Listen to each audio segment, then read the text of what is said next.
Hi, Victor here, coming to you from Redlands, California, the jewel of the Inland Empire.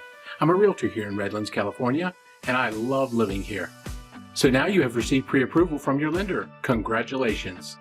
Now you will know what price range of homes for you and your realtor to look. Now let's say you've been pre-approved for up to a $400,000 loan. The question is, do you want to buy a home to the max of your pre-approval? Before you decide on the maximum amount you want to spend on a home, you really want to sit down and make a monthly and yearly budget. Include things like your mortgage, taxes, insurance, utilities, and anything associated with your daily life.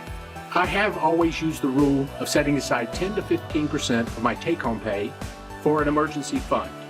Having a 6-month or 1 year, which is better, set aside in an emergency fund in a savings or investment account that can easily be accessed in emergencies has worked very well for me and my family. You never know.